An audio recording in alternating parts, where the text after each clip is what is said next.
Mas essa aliança, me permita correr, só chega ao número 14. Saímos de Levítico, chegamos em número. E Israel quebra esta aliança.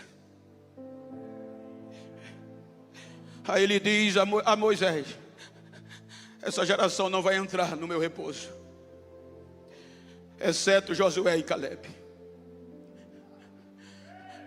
Quem vai entrar é a geração de 20 anos para baixo, que saiu do Egito.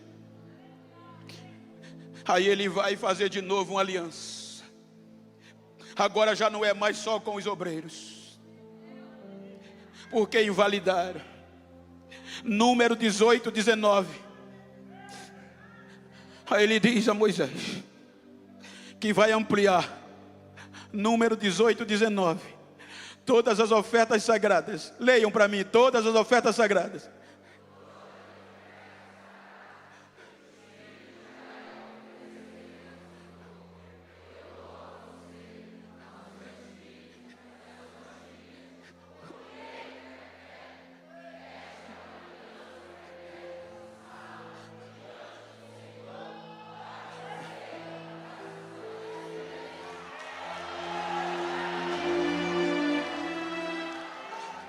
É esta geração que cruza o Jordão.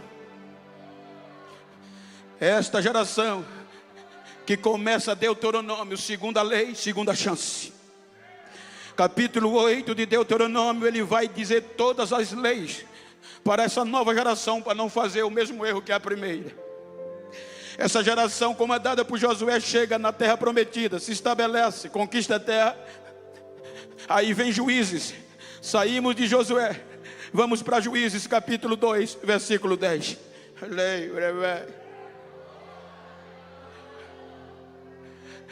Juízes, capítulo 10, capítulo 2, versículo 10. Morreu Josué, todos os anciões,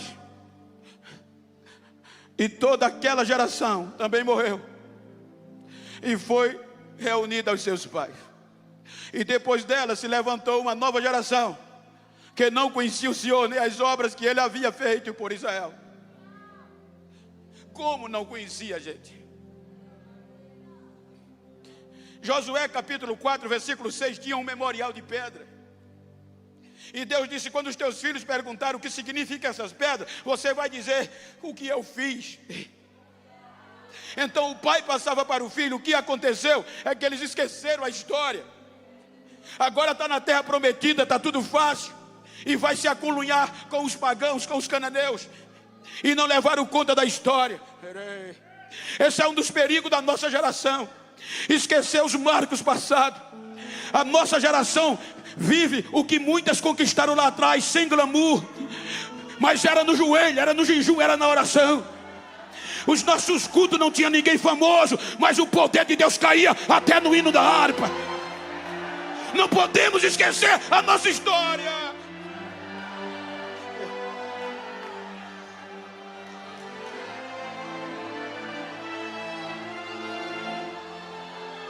E sabe como essa geração vai continuar?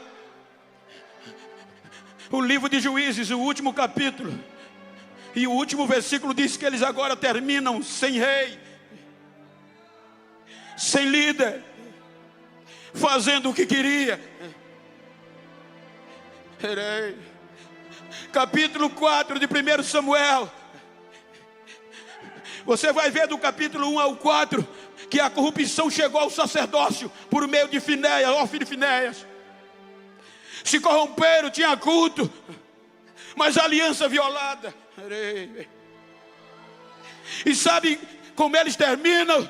Capítulo 4, 22 de 1 Samuel. E acabou. Esse era o coro que eles cantavam. E acabou. Lá se foi a glória de Israel. A arca de Deus foi tomada. 20 anos esquecida. E eles sem dar valor. Aí Deus levanta Davi.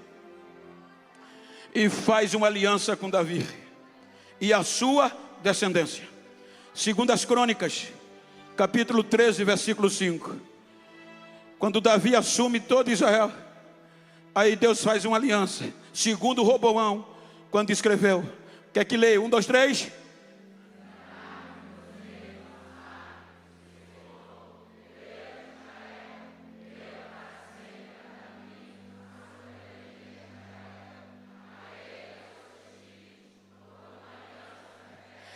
Em outras versões está por uma aliança de sal. Veja que ele faz de novo a aliança duradoura, perpétua, irrevogável. Ele faz com Davi e sua geração. Aí Davi traz a arca, Davi traz a glória, Davi organiza o sacerdócio, 24 turnos. Há quem diga que era 24 horas. Tinha música, tinha adoração, tinha louvor. Salomão vem e constrói o templo. Aí Deus diz a Salomão que amou o que ele fez, que é o único que faz Deus morar na terra definitivamente. Segundo as Crônicas 7,16. Por favor, companheiro ou companheira. Segundo as Crônicas 7,16. O que é que diz?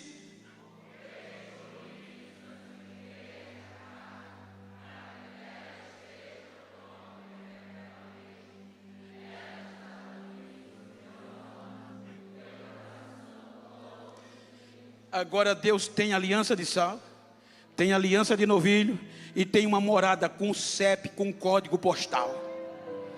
Os judeus andavam com bússola, porque aonde tivesse tinha que se voltar para Jerusalém. Quando alguém perguntava por quê, é a morada do nosso Deus, Ele mora lá.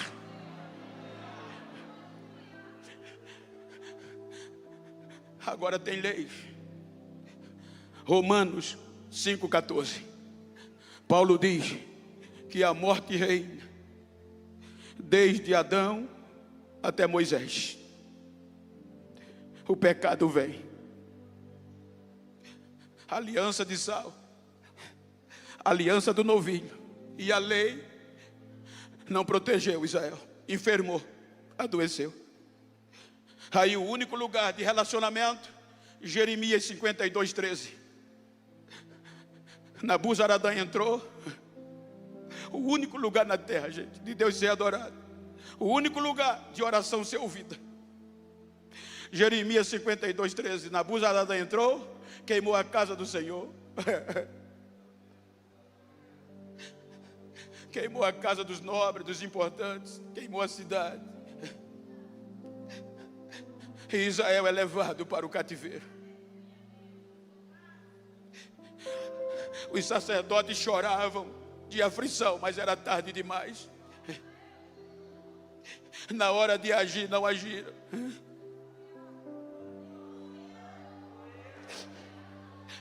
Agora vão passar 70 anos sem culto. 70 anos sem louvor.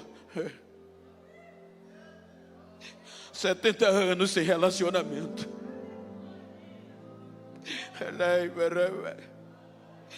Quando estava só os cacos, perderam as esperanças. Aí Deus vai buscá-los, traz eles de volta e diz: recomecem. Em outras palavras, eu não desisto de vocês. A glória da segunda casa vai ser maior que a da primeira.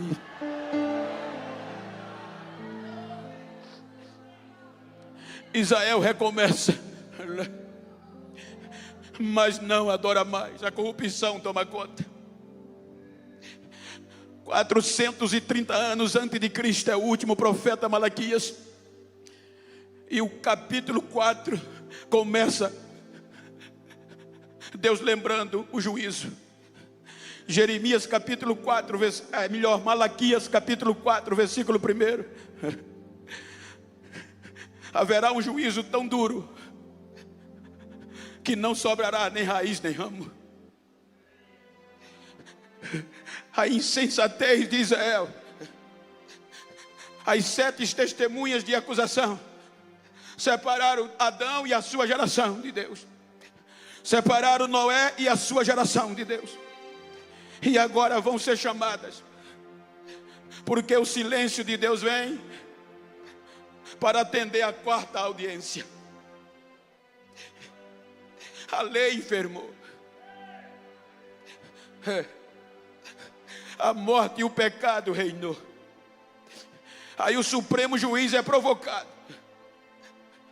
para fazer a última audiência, porque não tinha mais, todos falharam. Aí João no Apocalipse nos dá uma visão, isso é um pensamento meu no contexto da história.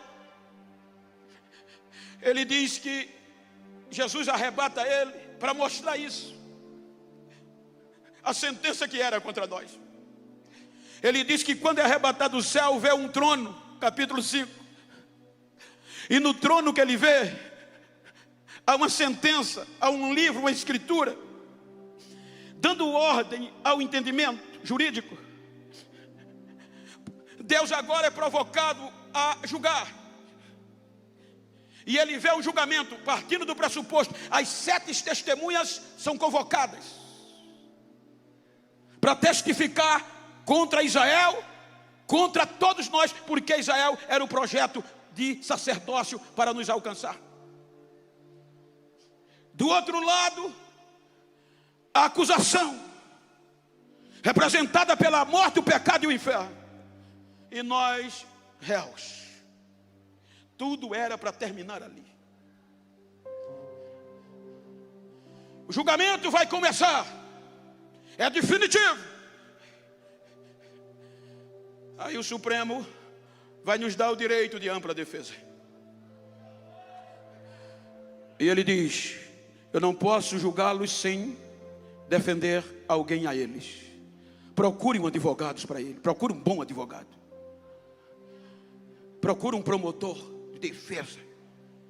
Aí o anjo procura no céu, procura na terra, debaixo da terra.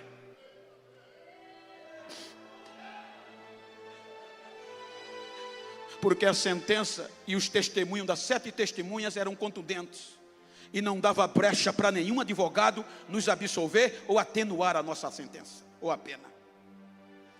Então, quando os advogados, dando ouvido ao sermão, olhava, dizia: aceito não. Aí o anjo volta dizendo: meritíssimo, ninguém, nem no céu, nem na terra, nem debaixo da terra, quis aceitar o processo deles. Ninguém foi achado digno, meritíssimo, nem sequer de olhar para a sentença. Aí o meritismo só tem uma alternativa: deu-nos o direito de ampla defesa e de contraditório. Mas as provas eram tão contundentes que não tinha ninguém que quisesse nos defender.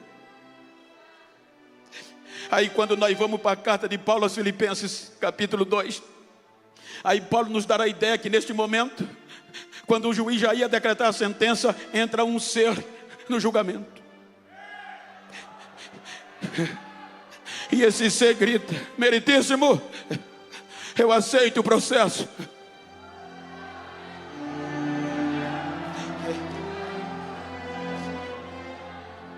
Aí o meritíssimo se alegra e diz: aceito. Mas aí há alegação da condenação, da acusação. Alega impedimento jurídico. Meritíssimo, ele é impedido de aceitar. Com qual alegação? As suas prerrogativas.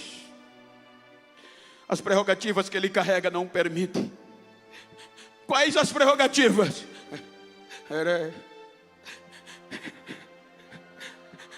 No princípio ele era o Verbo, e o Verbo era Deus. Todas as coisas foram feitas por ele, e sem ele nada do que foi feito se fez. Ele é a luz que ilumina todos os homens. A luz verdadeira brilhou no mundo, mas o mundo não o conheceu. As trevas, mas as trevas não o conheceu. Houve um homem, não era luz, o seu nome era João, mas veio para dar testemunho da luz. A luz verdadeira que ilumina todos os homens brilhou no mundo, mas o mundo não o conheceu. Ele é o alfa, meritíssimo, ele é o ômega, ele é pai da eternidade, ele é príncipe da paz, ele é Deus, ele é glorioso, ele não pode.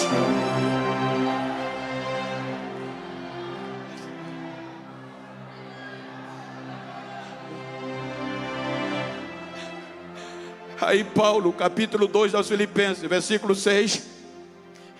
Era Jó para baixar a sentença e nos jogar no lago de fogo preparado para o diabo e seus anjos e cumprir a jurisprudência. Aí o que é que diz?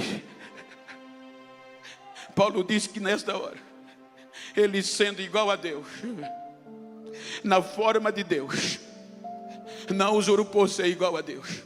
Quem faria isso? Mas ele disse: meritíssimo, eu vou me aniquilar, eu vou me despir de todas essas prerrogativas, eu vou me tornar um deles, meritíssimo. Eu não vou usar o pau direito de ser Deus, mas o processo eu vou aceitar. Eu vou descer, vou me tornar um deles e vou aceitar. Vai ter adoração de novo, meritíssimo. E João chorava. Veja que no capítulo 5, João chorava por um motivo: porque nenhum advogado quis aceitar o nosso processo. E é por isso que quando ele diz: eu vou me despir da minha glória, aí é que Paulo diz que Deus não poupou nem o próprio Filho por amor a nós. É o que João diz, que ele nos amou de uma tal maneira que deu seu único Filho. Se você analisar como Deus nos ama, o arrolar do processo, me permita recapitular o processo. Se você olhar filosoficamente, antes de Cristo, nomes como Aristóteles, Zenon, Epícuros, Platão e tantos outros homens filósofos que mudaram o pensamento da raça humana, monarca que mudaram a história política dos reinos, mas nenhum venceu a morte, nenhum ousou nos defender, porque a morte venceu. Se nós formos para a Bíblia, olha como o processo acontece. Paulo diz que por um homem entrou o pecado, Romanos 5,12, ou seja, Adão. Mas a Bíblia diz que Adão gerou Sete, mas a morte venceu Sete e Adão. Sete gerou Enos, Enos entra no processo e volta a cultuar, mas a morte vence. Enos gera Cainã, Cainã Malalael, Malalael a Jared, e a morte vence. E Jared gera Enoque. Enoque diz: não vou me dobrar, vou andar com Deus. Aí Deus gostou e disse: já que tu decidiu andar comigo, eu vou dar exemplo a quem crê em mim, quem anda comigo. Quem anda comigo a morte não toca. Eu vou te tirar vivo da terra e arrebata Enoque. Enoque gerou Matusalém, mas Metusalém a morte venceu. Metusalém gerou a Lameque, Lameque a Noé. Noé gerou Sem, Cã e a Jafé. E o processo rolando. Vem o dilúvio, Deus tem paciência e recomeça. Depois do dilúvio vem Sem gerar Arfajade, mas a morte vence. Não aprenderam.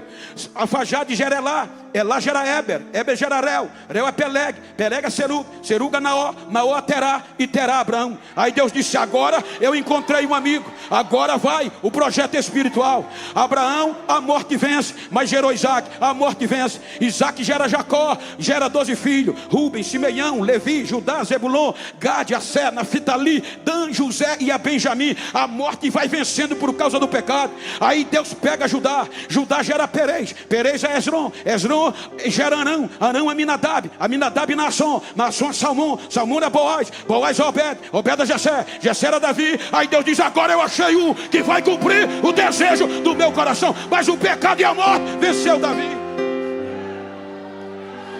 gerou Salomão a Roboão a Abias gerou a Asa a Jeosafá gerou Jorão gerou Uzia Jotão gerou Acais e Acais a Ezequias gerou a Manassés a Amon gerou Josias Jeconia. A degradação vem, a lei formou e o pecado leva Israel para o cativeiro. Aí vem Mateus no Novo Testamento, dizendo que no Novo Testamento a continuidade. Salatiel gerou a Zorobabel a Abiúde a Eliaquim a Azor a Zadok a Aquim Eliúde Eleazar a Matã a Jacó a José, que foi marido de Maria. E agora, cumprindo a plenitude dos tempos, Deus enviou seu filho, Jesus. Ele agora vem.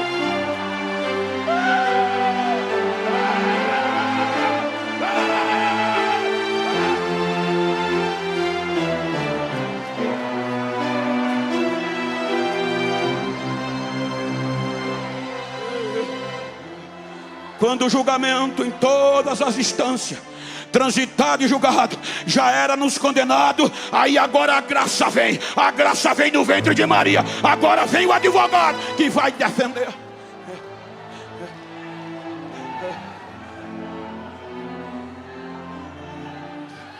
Ele vem, aceita o processo,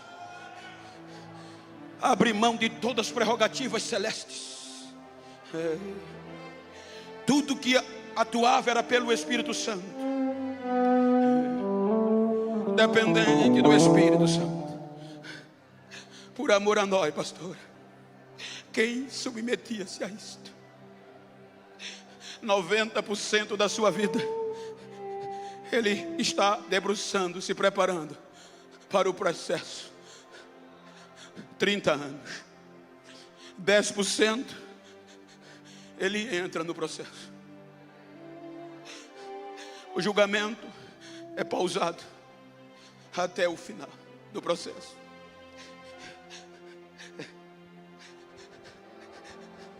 Última instância,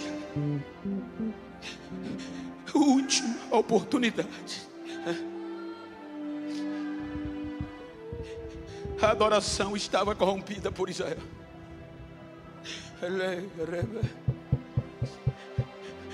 Quando ele veio para os que eram seus, mas Israel rejeitou. Romanos 10, Paulo diz que Israel rejeitou a justiça de Deus, priorizando a sua própria justiça.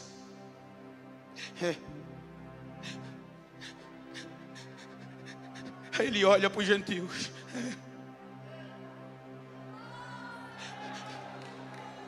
Ele olha para nós.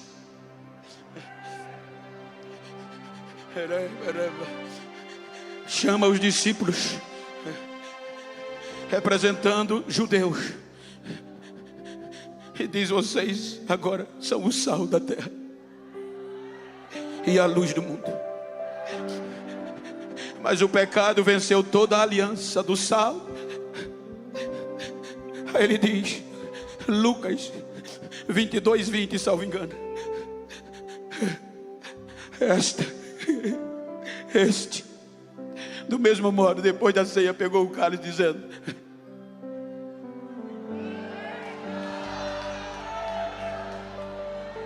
e a partir de agora a porta do inferno não vai mais prevalecer. A adoração agora vai voltar a ser como era no princípio. 10% ele aceita o processo. Todas as 7 testemunhas acompanham ele. A primeira que chega é a fome, que conseguiu afastar todos.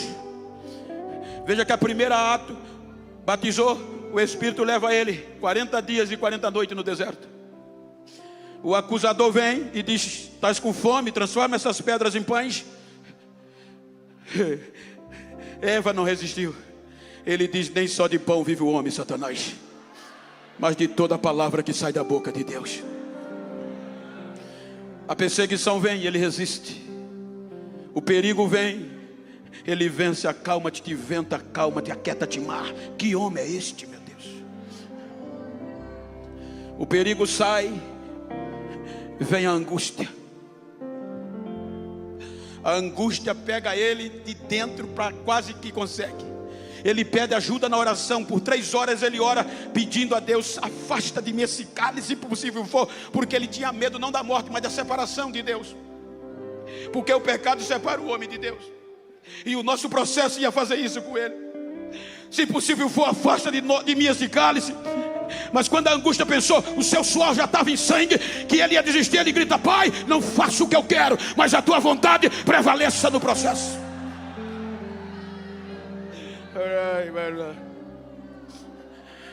Quando ela sai, vem as duas: a nudez e a tribulação. Eu fiz algum curso em Jerusalém, e os nativos dizem que a nudez foi total. A gente no filme, nas fotos, vê uma proteção, mas no dia ele foi tirado toda a roupa, que era o opróbrio, o mais alto nível da vergonha. Paulo diz: ele suportou o opróbrio. E agora a nudez não fez ele desistir. A tribulação vem.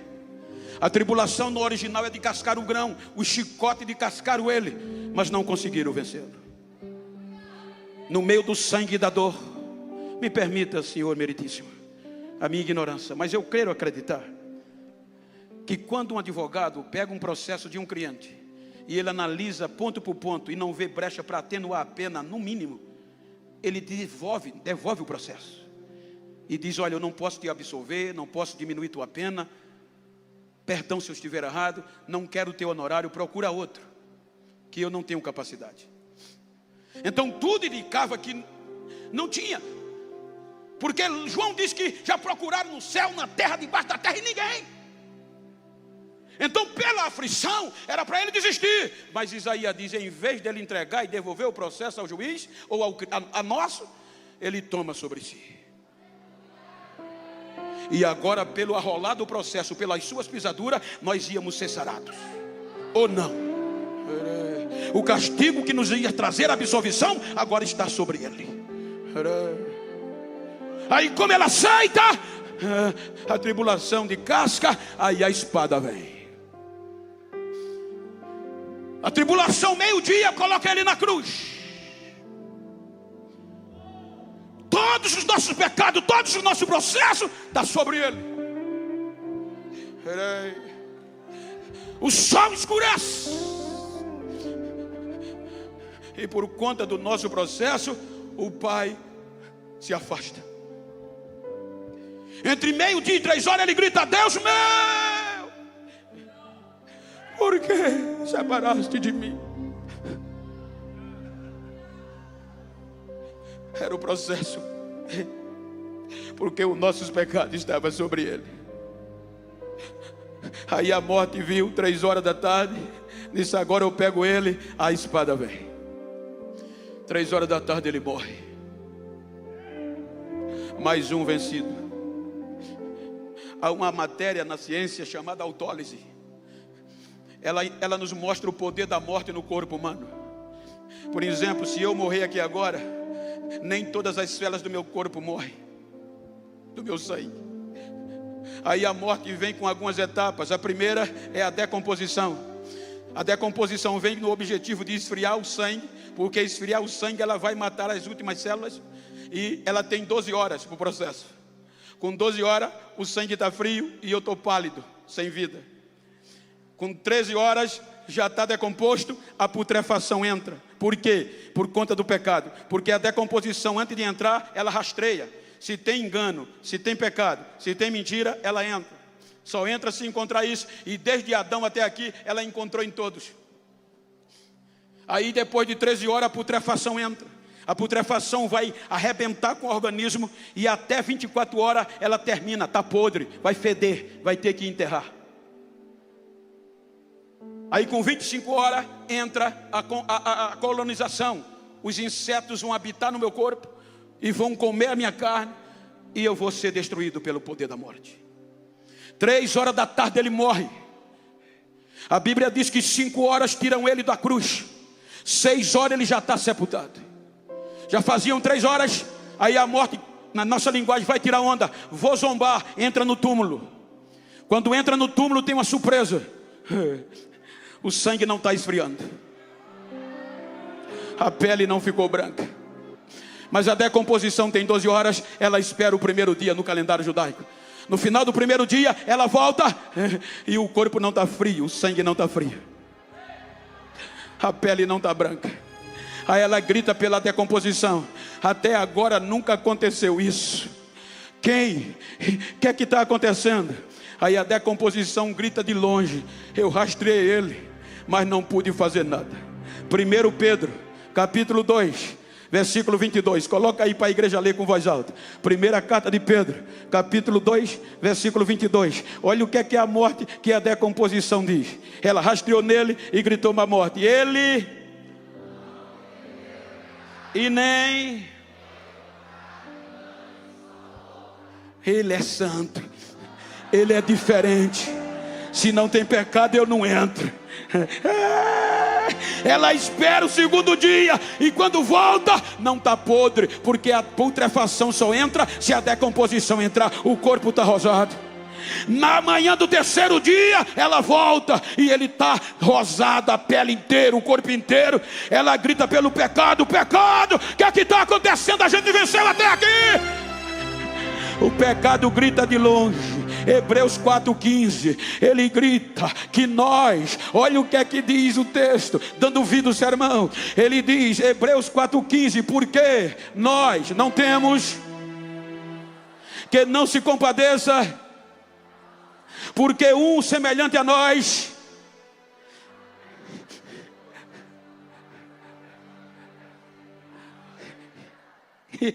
ele está dizendo, nós não temos um sumo sacerdote que não se compadeça das nossas fraquezas, porque um como nós, em tudo foi tentado, mas em nada ele pegou. Ele é santo, ele venceu, ele é santo, ele é santo.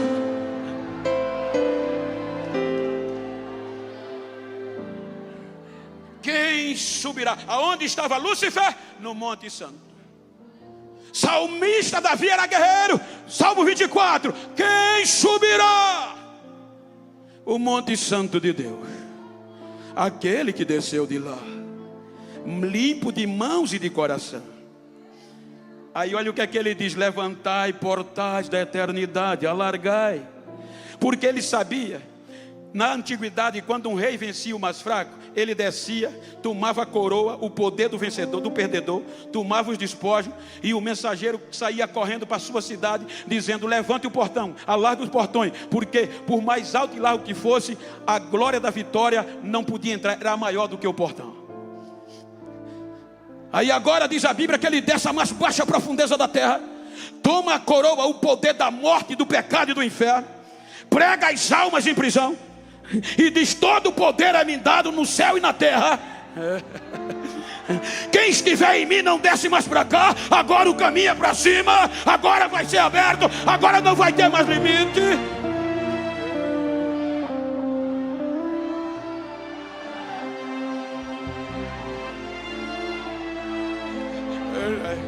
Terceiro dia, Maria, preocupada com as mulheres, pega o bálsamo, vamos colocar no resto mostrais. Quando chega lá, não tem mais para ninguém, não tem, só está os lençóis. Quando os lençóis estão lá, ela grita, ela tem medo. Roubaram o corpo, roubaram não. Por quê? Porque os anjos vêm e dizem: mulheres, porque estão temerosas? Não roubaram não. Lembra que ele pregou que no terceiro dia ia voltar a viver? Ele não está mais aqui, porque já ressuscitou, ele já venceu, ele já venceu. Ei, eu estou numa igreja pentecostal, não estou? Senão eu não estaria aqui. Ei, sacode esse pentecostal aí, sacode ele e diga: levante a cabeça, força, ele continua vivo, independente de como chegou, vai ter renovo. Ele está vivo, ele está vivo, ele venceu, ele está vivo.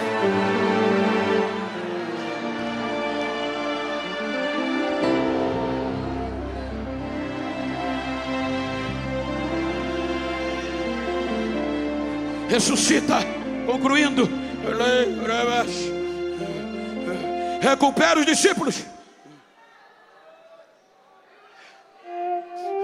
e o juiz vai recomeçar o julgamento, retomar. Como por exemplo, o meritíssimo vai recomeçar o julgamento. E João chorava. As 7 testemunhas chegam, os réus chegam, mas não há mais acusação. Eles não veem nem o pecado, nem a morte, nem o inferno. Eles já não têm mais o que alegar contra nós. Eu quero imaginar, com a permissão do meritíssimo e do promotor, o testemunho das testemunhas. O juiz vai perguntar: todas elas afastaram o povo de Deus, as adorações. Aí o juiz pergunta: tribulação? Inocente, meritíssimo. Perseguição? Inocente. Perigo? Inocente. Fome? Inocente. Já é a maioria, já dava para dar um glória. Nudez? Inocente. Espada? Inocente. E João chorava. Aí o anjo, quando ouviu 7 testemunhas dizendo inocente, ele perde o controle e começa a gritar alto no céu e correr para João. Aí a trombeta toca: levantai os portais da eternidade, alargai os portais da eternidade e deixai entrar o Rei da Glória. Quem é este Rei da Glória? É o vencedor, é o Senhor vencedor na guerra e na batalha. Aí o anjo corre para João e vai dizendo a ele: João, para de chorar, João. João, quando levanta a cabeça, aí o anjo diz: eis o leão da tribo de Judá, a raiz de Davi. Ele venceu, João, e ele é digno de tomar um livro, desatar um livro e de ler o livro. Aí João diz que ele vai direto para o supremo juiz, o meritíssimo. Quando ele toma o livro, os 4 seres viventes dobram nos seus pés. Os 24 anciões que só adoravam o Pai, agora vai adorar o Filho, e começa a dizer: digno é o Cordeiro que foi morto e reviveu. Ele com seu sangue comprou para Deus povos, língua, tribos e nações. Veja o que é que ele faz. Então começam a escrever um hino novo para aquele momento. E João diz que ouviu os anjos cantarem um hino novo, mas houve uma pausa, porque o Criador disse: agora a coisa mudou. Agora vai cantar no céu quem está no mar, quem está na terra, quem está debaixo da terra. Toda criatura vai adorar do novo. Aí ele diz que o novo canto, ele dizia: digno é o Cordeiro que foi morto e reviveu. Digno é o que está sentado sobre o trono. Ele é digno de glória, de honra, de majestade, de glória, de riqueza. E todos diziam amém. Quem vai adorar, quem vai adorar, quem vai adorar, quem vai adorar, quem vai adorar. Não tem mais limite, não tem mais limite. Sacerdote real. Vós sois a geração eleita, sacerdócio real, povo adquirido, povo santo. Cara, anunciar as grandezas daquele que tirou vocês das trevas para a sua maravilhosa luz. Não tem mais limite. Levante a cabeça, adorador. Ei, sacerdote, cabeça erguida, firme.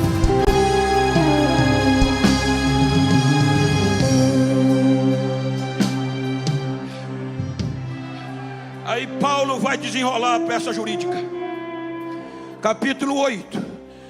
Portanto agora, nenhuma condenação há mais para quem está em Cristo Jesus, que não anda segundo a carne, mas segundo o Espírito de vida. Porque o Espírito de vida em Cristo Jesus me livrou da lei, do pecado e da morte. Ele me absolveu. Capítulo 8, versículo 31. Terminando, pastor, é que coisa linda. Se Deus é por nós, quem será contra nós? Aquele que nem mesmo a seu próprio filho poupou, antes entregou ele por nós, para que morresse ou antes ressuscitasse. Será que ele não vai dar a nós todas as grandezas com ele? Olha o que é que ele diz: quem intentará acusação contra um escolhido de Deus? Quem tem juízo jamais condena o seu irmão. É o que mais a gente faz, é aplicar um contra o outro. Ei, diga para quem está ao seu lado: me perdoa se um dia eu falei mal de você, se um dia eu te critiquei. Diga: é porque eu não sabia que você era tão importante assim. Bata no peito e diga: eu sou. Foi ele que disse que eu sou inocente, ponto final.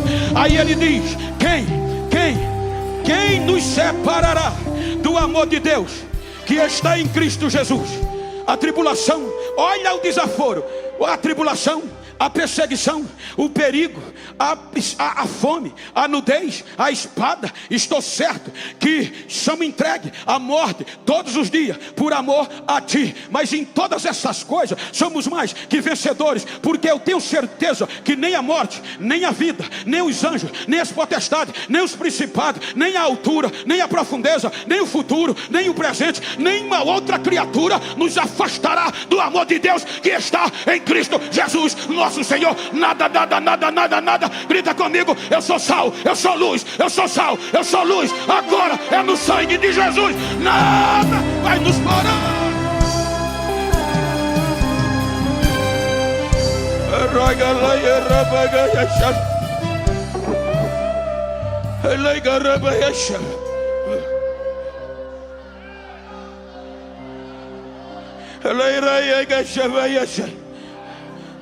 Eu louvo a Deus que eu estou na Assembleia de Deus Pioneira. Eu prego neste mundo todo, gente. Dizem: Bento, tu não precisa mais suar a camisa. Eu prego todo mês em 3, 4 países a convite, e prego nos maiores trabalhos do Brasil. Tu chegou onde qualquer pregador pode chegar. Para que tá molhando mais camisa? Para que tá pulando em púlpito? Prega coach, que é bonito e é mesmo. Digo: não, eu fui chamado para pregar a Bíblia. Eu fui chamado para pregar Pentecostes. Que ainda tem uma geração que adora, ainda tem uma geração de sacerdotes, ainda tem uma geração eleita, ainda tem uma geração que tem lenha para queimar.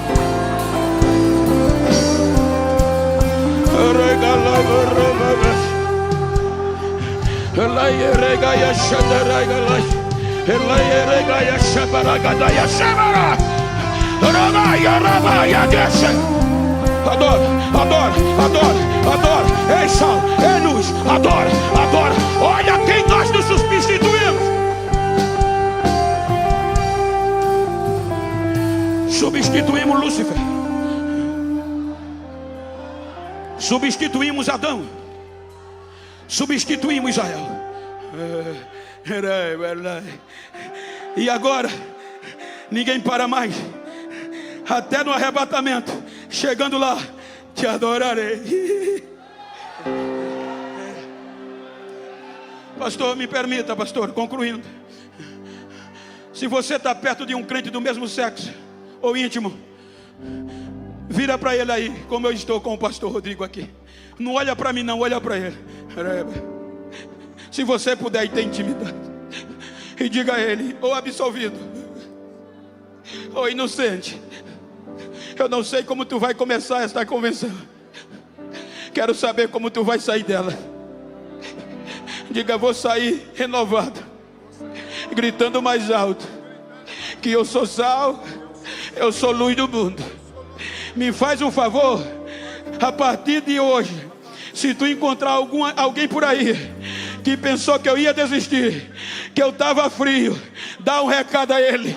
Vai ter que me engolir, que eu vou sair pegando fogo. Eu fui absolvido. Abraça ele, adora, adora.